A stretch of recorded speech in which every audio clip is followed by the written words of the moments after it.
Is it another key? I was hoping this might be the case. The Demon's Castle? S? This is epic. Look at this gate. Oh, there, the eyes, man. Oh my god. He's gonna come back. Alright, solo leveling episode 8. I did skip the episode 7.5 that came out. I'm pretty sure it was just a recap episode. I did skip through it. Please correct me if I'm wrong, but I don't think I need to go back and actually make a video on that one. But as of right now, this episode, episode 8, that came out yesterday for me, and this is the first time that I've actually been up to date with the show that is coming out like while I'm making videos on it. Which is great because it means that, you know, I'm staying up to date, but it sucks because now it actually means I have to keep waiting a week for the next episode, and I'm really enjoying this show. And looking back on the end of last episode, I'm actually kind of torn between if Jinwoo is actually leaving this dungeon or not. I'm pretty sure he is. I'm pretty sure this is not a situation where, like with the snake, he wasn't sure if he could fight the boss, but he chose to go on anyway. He looked at this situation and said, look, if I stay here now with, like, you know, the items and everything that I have now, I am going to die. And it seems like he's choosing to leave and come back, which I think is very smart. But the only issue with this is, I think, at least as viewers, I'm pretty sure we don't know if he can actually get back into the dungeon or not, if that's been confirmed or not, because that was the whole ordeal in the snake dungeon, right? Part of the reason he chose to go on was because he wasn't sure if after he used the teleportation stone, if he could get back in the dungeon or not. So I'm assuming maybe he knows that he can get back in, or he's just taking a bit of a risk. But either way, he knows that if he stays, he's going to die. But if he does leave, I think that kind of opens up a little bit of a window for Hwang's brother to maybe come in, and maybe they have, yeah, some sort of confrontation. I don't know. We know Hwang's brother actually wants to kill him and you, and it seems like Hwang's brother, I have forgotten his name. I'm pretty sure they did mention it. I guess we can just call him Hwang as well. You know, the other Hwang is dead, but he seems like a big deal, right? It seems like he might be a guild master or something. So maybe he is maybe A rank. I know they said there's only so many S ranks in the country. He was talking about, you know, some sort of foreign affairs, so maybe he's not from where they are and he is S rank. He's just in another country. Either way, we'll have to see. Maybe another indicator of what level Jinwoo is on now, because I think after defeating the Cerberus, it's probably safe to say he might be around A rank. We know he was B rank or B rank-ish when he fought the Hunters. Hwang at the time was a very strong C rank, and Jinwoo easily defeated all of them. So I think it's safe to say he was B rank. You even made a comment that he seems stronger than when he fought the Spider. So I think maybe now that he fought the Cerberus, which was marked as stronger than him, maybe he's pushing A rank. And like the show has been suggesting, and like we're able to assume based on the pacing, it seems that the Hunter leveling system is nowhere near the cap for Jinwoo. He's going far above that, I think, considering how quickly he's moving up. So we'll see what happens with that. Maybe he does get to maybe S rank, and then a lot of really deep plot and story and fight things happen, and he just maintains that rank while all this stuff happens. We'll have to see. It's really interesting to think about, and there's so many directions they could go in, and it's the stuff that I really love in shows like this. Real quick before the episode here, if you guys enjoyed this video, please leave a like and subscribe to the channel if you want to see more content like this. It would really help me out, and I'd really appreciate it. And if you feel like supporting the channel just a little bit more, no pressure here. I know I'm only a small channel, but there's a link to my Patreon down below. With all that being said, enjoy the video. Okay, we did leave. All right, that answers that question. He's big time looking at this elixir. What about his father? That wedding ring has me thinking. Do we know anything about their dad? Yeah. Okay, nice. He's really thinking about stuff now. I respect it. He really gives me Eren Yeager vibes. I think the voice actor sounds very similar, and there's been such an emphasis. Like, it's almost like his eyes are a deeper shade of blue now. Blue and black is like one of my favorite color combos, so Jinwoo's aesthetic is so cool to me.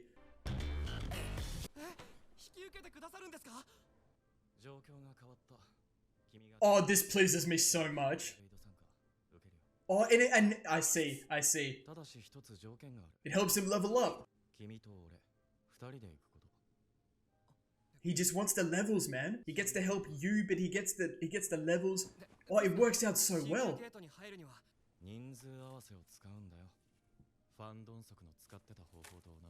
Right, but instead of killing them off, they just won't go in.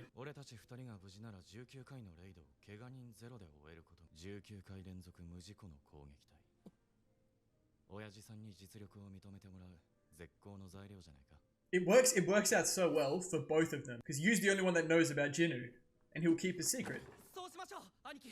He still calls him boss, I love it.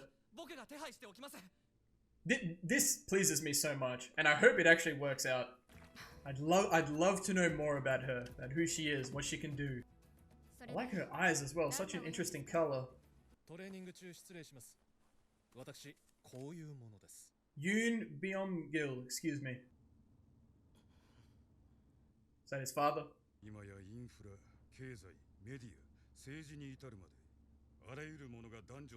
I've been pretty interested in this actually, about how the gates and dungeons have changed the world.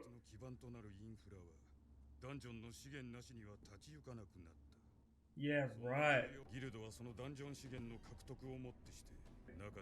Ooh, I like this graphic.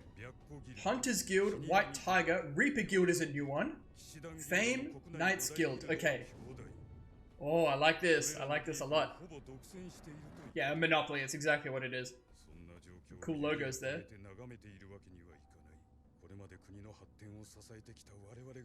So is he making his own guild, or is he trying to do better than that kind of thing?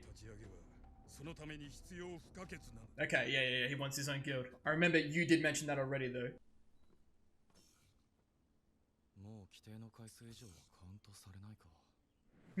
That was like a one-time thing? Interesting. What we got now? What? What does that do for him? Nothing? Alright, there'll be something. It'll be something. Let's not forget that. He's got a bingo card. Level 26. His agility is higher than his strength now.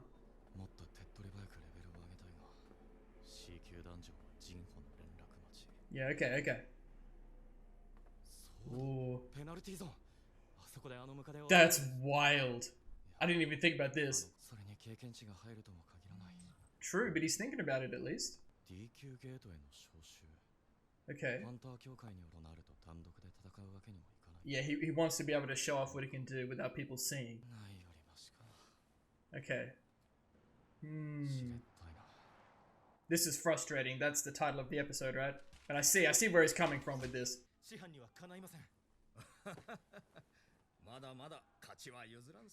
Okay, who do we have here? Oh my god, I'm so dumb. Haven't seen him in so many episodes.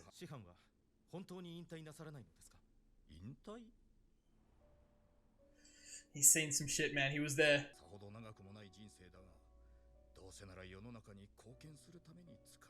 Nah, I respect that. This guy's a good one. He's one of the good ones.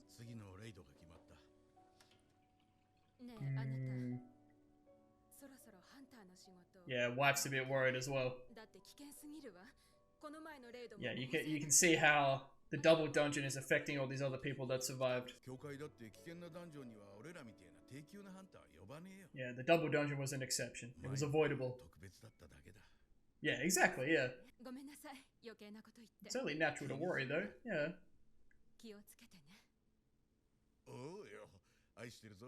It's a good family here. Really good characters here, some really good characters. But interesting that they put this in here now, you know? What does it mean? Right from the other episode? He's not happy about it. Oh. This guy really likes his red. He got the red suit on him too.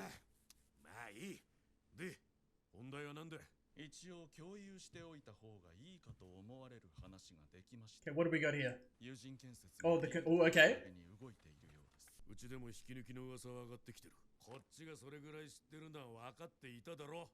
What are we doing here then? Yeah, come on.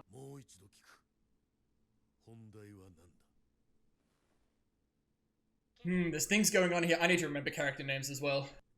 Oh, Juhi. Still really messed up. She needs help, man. She needs friends.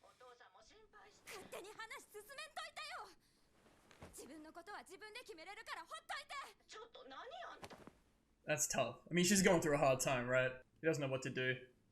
Probably sick of feeling helpless, you know? No. You just need to be around the right people. Yeah.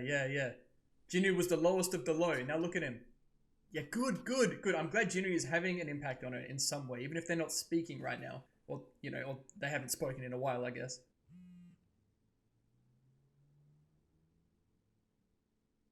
Ooh, they might do the same raid. Okay, these are both S ranks, no? Just respect. Cha. Okay, I got the pronunciation. Right, I thought this might be the situation.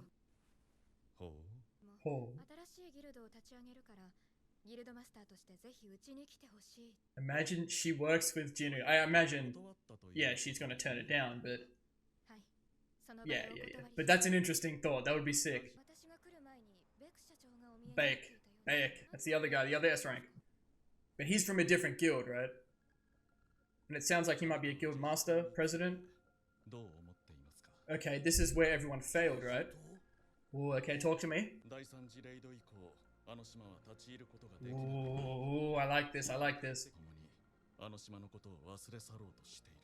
Ooh, we want to do something about it.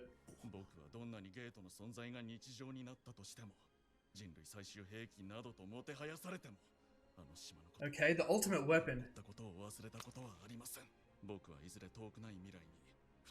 The near future. Okay, setting things up. Man, he really... Interesting. He really wants to do this. What's that? Do I need to go back and watch that first scene again? A homie? Oh. Uh-huh. Oh, interesting. Maybe that name got thrown around last episode. The retired S rank, maybe? What are we doing here? That's what I'm saying. He is different.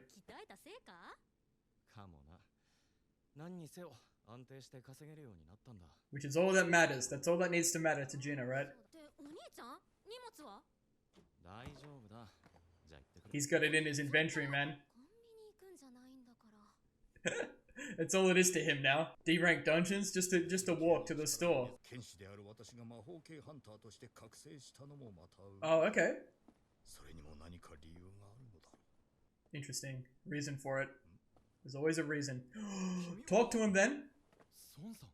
Yes, sir. Oh, this pleases me, man. Little happy guitar in the back. That's what I'm saying. He's not the same guy. Look at him. This is very upbeat right now. Should I be keeping a... Ooh.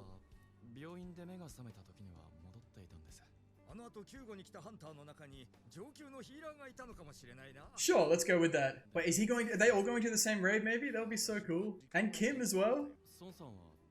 Yeah, here we go. And Juhi and Kim.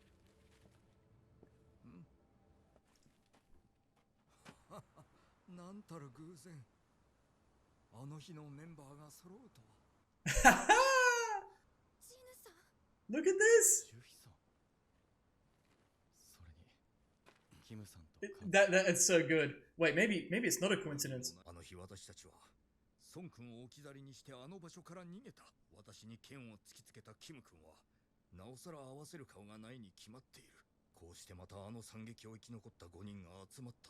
Can't we all just be happy that we're alive, you know? Oh, look at Juhi. Big theme this episode. This must be great for Juhi, no? Now who?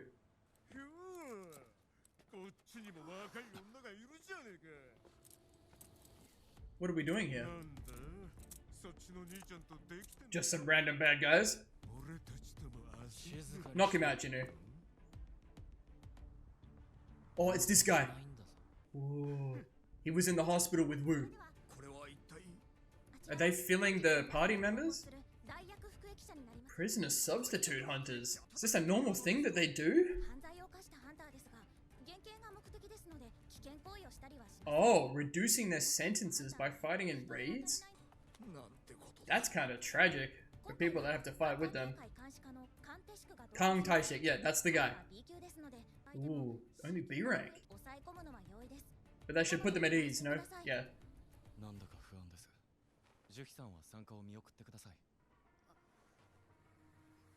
Looking out for Ju here, but at the same time, less people that are in there for Jinu, the better.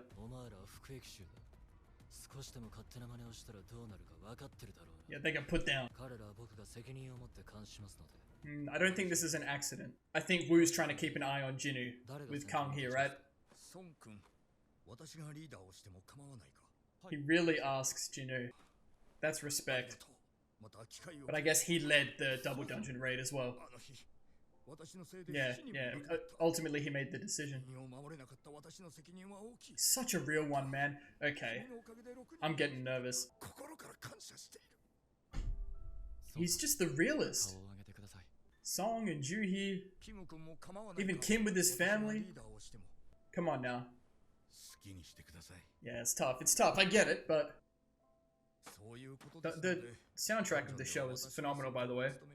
I don't think any of this is a coincidence, hey. Piano tracks are so good. Let's go.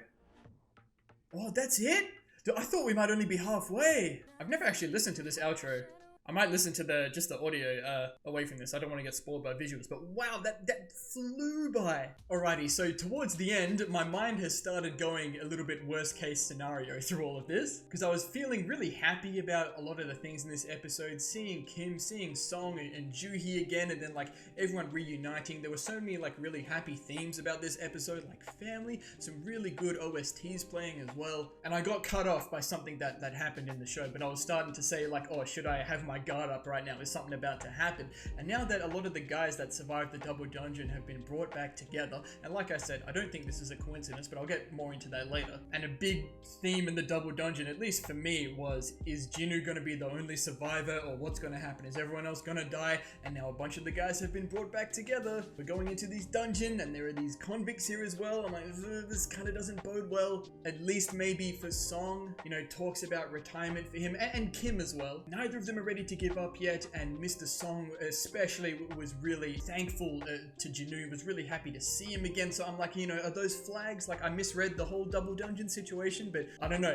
At the very least, it's making me think, and it's planting ideas in my head. And this was a great episode. There was almost no action, but like, I got so many really good things from this episode. So we start off, and yes, Jinu has left the dungeon. He does plan to go back because obviously he really wants this elixir of life for his mother. So maybe that might take a while. That might take quite a few episodes for him to get through, you know, to get the 3 remaining items and whatnot. So he realizes he needs more levels, and what is a guaranteed way for him to safely gain levels with the least amount of people seeing what he can do as possible? Accepting Yu's proposal from the previous episode, right? To do the remaining 19 raids with Yu, and Jinu's only condition is that they are the only ones that go in, right? They can have, you know, however many people they need to fill the raid, sign up, but it's only going to be Yu that is going to witness what Jinu can do, because Yu has already sworn himself to secrecy if Jinu should accept his offer. So it works out perfectly for Jinu. He can gain the levels and the experience that he needs in these dungeons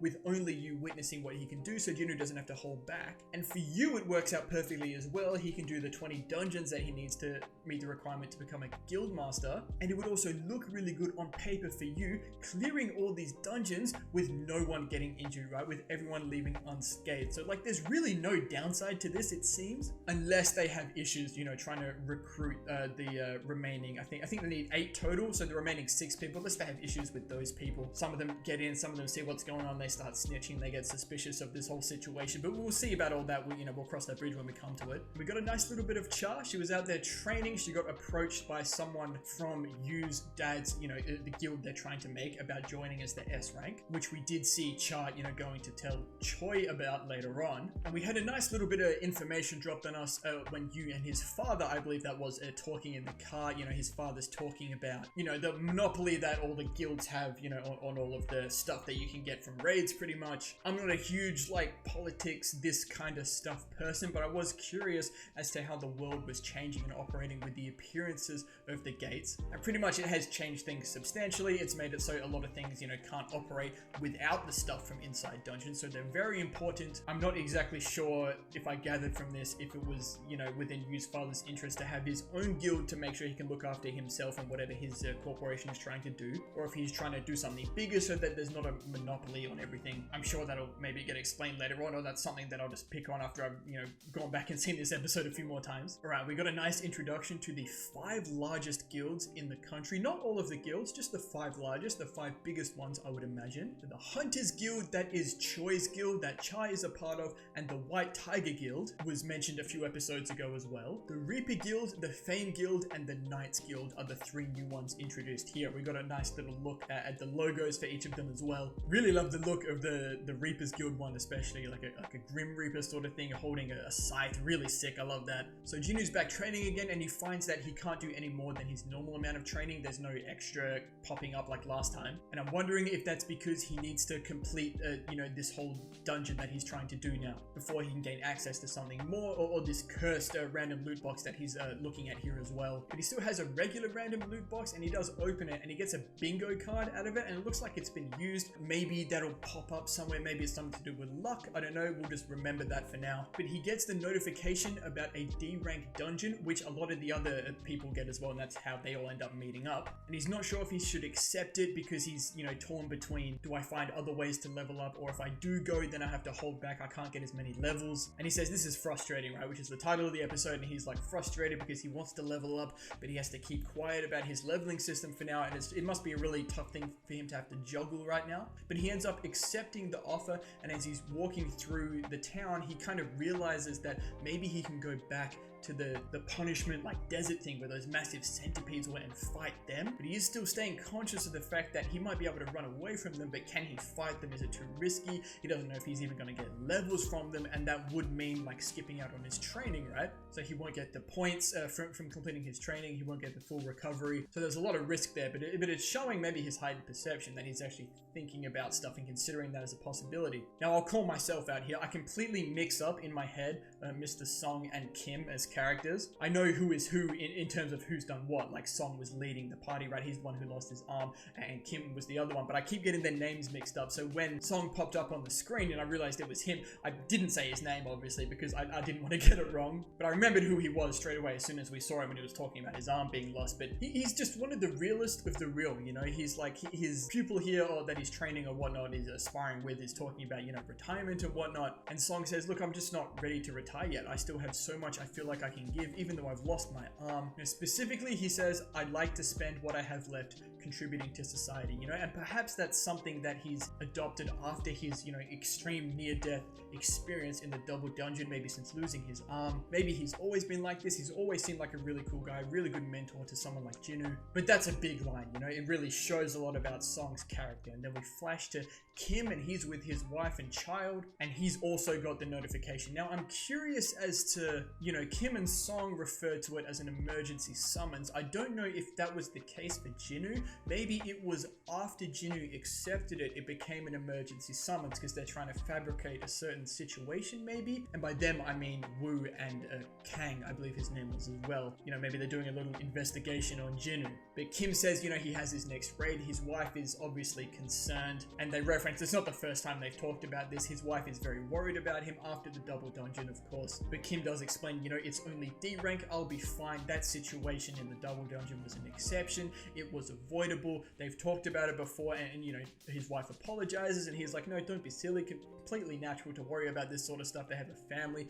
Kim's concerned about making sure they have enough money for school for their child. And I get a bit stressed, I see a lot of shows like this, and when things get all happy like this, and then at the end of this scene, Kim's child is saying, look, Dad, are you strong? And, he's reassuring his kid. He's like, yes, I'm really strong. He's telling his wife he loves him, and I'm like, yeah, I get stressed. Like, at these death flags, there's something bad gonna happen. Why are we drawing attention to these characters that we've barely seen lately? And now we're going into a dungeon with a bunch of convicts, like, it's just, Right, now we're with Choi and Bake. Now, I did forget both of their names as well. I'll throw myself under the bus again. Now, Cha referred to Bake as President Bake, right? Is he like a president of the Hunters Guild? Is he in a different guild? I'm actually not too sure, but I think just given the fact that it seems like Choi has called Bake in there, kind of maybe insinuates that Bake is a member of the Hunters Guild. I actually don't know. If that's been thrown out earlier and I've forgotten, that's my bad. I'll do my research on that. But essentially, Choi has brought Bake in here specifically specifically to talk about Jeju Island. Pronunciations are tough. And that was mentioned maybe last episode or the episode before, and it's one of the very first things we saw in the show as well. And everyone there, they said they failed. There were S-rank hunters there. Someone who was there, they mentioned retired as well. I'm going to try and get all these details right before the next episode, so that intro might be packed with a bit of details. But Choi, he wants to clear the island, right? It's been years, apparently. I think it might even have been 3 years, they said at the start of the whole season. You know, they're keeping an eye on the island, they're giving the public updates, but Choi wants to clear it. He wants to conquer it. So he's been training up all new hunters, getting a lot of people ready. Like he really wants to do this, and you get the feeling like, what's his motive? You know, is there something deeper than just clearing it? Is he trying to send a message maybe to other guilds or around the world, something like that? He says we must gain strength, gather allies, and sway public opinion. He wants everyone on the same page about this. Something very important there, something, you know, this is very symbolic of something. It has to be. And that was the whole point of Choi arranging the interview and sending Baek there, right? To kind of influence, you know, the public, sway the public's opinion, to put, you know, Baek in a very positive light going forward. Now, Choi says here, no matter how much I get fawned over as the ultimate weapon of humanity, is Choi perhaps like the strongest hunter? We haven't seen him do anything. He was in that, you know, first shot of the whole show. He's got some sort of fire situation about him, but that's crazy. You know, the ultimate weapon, like there's a lot of undertone maybe over Choi right now. What's he trying to do here? How strong is he? Who really is he? It's very interesting. And Choi is saying to Baek, look, isn't there something you left on the island as well? And Baek has a flashback to presumably a fellow hunter who was there on the island with him, and he says Yoon-seok Byung-gu, and I don't know if we've heard that name before. Like I said, maybe it was the same name as the S-rank hunter that's retired, that was on the island, that has been mentioned. Again, more details I'll have right for next episode. And then Bakes, you know, he's gone to the bar after this, you know, like he's taking a drink, he's really mulling this over, he's really considering what's going on here. So it seems like this is a very big deal. And we get a Juhi update as well. She's on the phone, presumably to her mother. You know, her mother is very concerned about her. Obviously, Juhi's not been holding up very well at all since the whole double dungeon. And her mother doesn't hold back, you know, saying she's always been a scaredy cat. Are you really handling being a hunter? You know, you could always come home and help with the business. And Juhi's having a very tough time, obviously. I don't think she has explained what happened to her in the double dungeon and what she saw to her parents by the sounds of things. But she doesn't want to give up. You know, she's flashing back to when she saw Jinwoo when she went to visit him at the hospital. And after the whole double dungeon, he's already up training. He was the lowest of the low. She might be a B rank healer, you know, she might be a little bit timid and whatnot, but Jinwoo is literally the lowest of the low, labeled the weakest hunter of them all, and he's gotten straight back up and he's training, and that's kind of motivated Juhi to keep going. And then she gets the notification for, you know, the same D rank dungeon that everyone else is going to, and I really like that. They've really taken the time, you know, bringing everyone back into the story like this. I'm glad that Jinwoo is having this kind of positive impact on Juhi, even though they've barely seen each other since the double dungeon. And as everyone is making their way towards the D rank gate, Song is talking about the fact that he didn't have a physical awakening, and all of the, you know, sword training that he's been doing doesn't really translate into a dungeon, but he was gifted, you know, with some magic, right? And he's saying it's quite a twist of fate that things worked out for him this way and he could be a hunter like this, and he says it must have happened for a reason though. And I love that kind of stuff. I've been saying that in Avatar that I've been watching as well. I love the whole everything happens for a reason kind of concept. But he runs into Jinwoo, and it's such a wholesome reunion. Like, he's noticing, this was a big theme in this episode, that Jinwoo's taller, he looks so different than he was at the start of the show. So many people are acknowledging that towards Jinwoo. It's very obvious, but a really nice guitar track playing over the back of the scene. It's just a really happy moment, which is really nice. And they realize that they're going to the same gate together, so they go there together and they rock up. And who else is there but Juhi, Kim, and another guy as well, whose name I don't know, but he was there as well. And I'm remembering now what happened with Kim. You know, he couldn't stand being in the circle, right? He had to go. He was so worried about his family and whatnot. He'd already watched someone who was talking about, you know, his wife being pregnant with a second kid get sliced in half. So he's like, I don't want to be that guy. I had to run away. So that's why Kim was having difficulty like facing Song and Jinwoo here, because they sacrificed Jinwoo. Song does draw attention to the fact that 5 of the people that survived have been brought back together, and he's like, in that case, and then it trails off. So maybe he's onto something about this.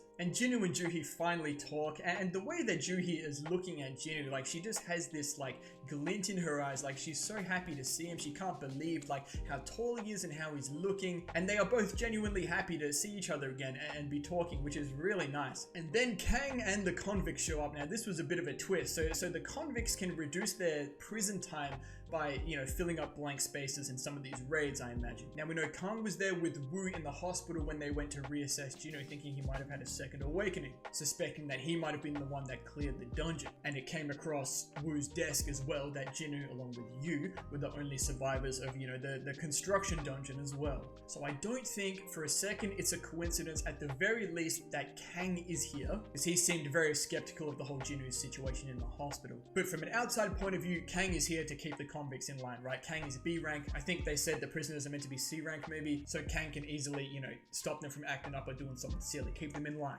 Jinwoo wants Juhi to sit out, you know, he's a bit worried maybe about her safety in the situation with the convicts, and also maybe for Jinwoo, the less people are around, maybe the more he can do, try and get some levels on his own. But Juhi, earlier on in the episode, said she wanted to do a bit more, you know, she's been inspired, so she decides to stay, and obviously Jinwoo does stay as well. Song asks Jinwoo if he can take point, which I thought was very interesting, but then you have to remember, and Song gets really apologetic about this as well, he's like, 7 people died because of me, because of my ultimate decision for us to go into the double dungeon. And he asks Jinwoo this, and he's bowing in front of him because he says, look, but 6 of us survived because of you, Jinwoo, because you were the one willing to make a sacrifice, like thank goodness he's still alive, but because of you, 6 of us survived. And it's a nice little change of pace here from, you know, all the solo stuff that we've been doing with Jinwoo going off in his own, now being reunited with these people that share, you know, this trauma and this whole situation. It's a nice little change of pace. And it's nice that it seems at least that Song and Jinwoo don't hold a grudge against Kim, you know, for running out. You cannot blame him, I think, for 1 second. It probably seemed a little bit cowardly.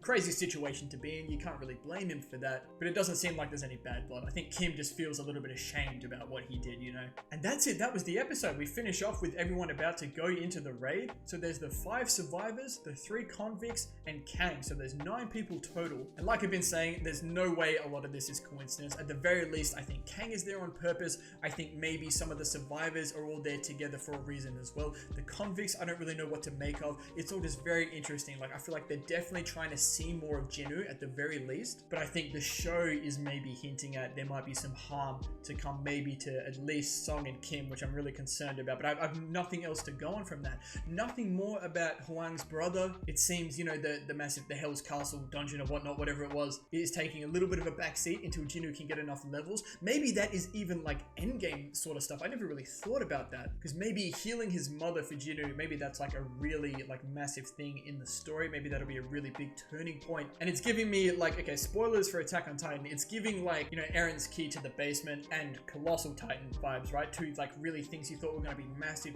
endgame, and they weren't. They happened maybe midway, maybe bit after halfway in the show. They're very interesting. That's how I'm going to kind of look at this right now. At the very least, maybe the elixir of life might hang around for a while, but that's very interesting. Nice change of pace, but so many cool things happen. Characters being reintroduced. I really enjoyed that. And now I have to wait a week, and this is the first time I've actually had to wait, and it's going to be agony, but at least it gives me a lot of time to, you know, go back over details like character names and plot points, make sure I have everything laid out for next episode. But that's going to do it for this one. Thank you all so much for watching. If you enjoyed this video, please leave a like and subscribe to the channel if you want to see more content like this and for other shows as well, and we'll see you all in the next episode of Solo Leveling.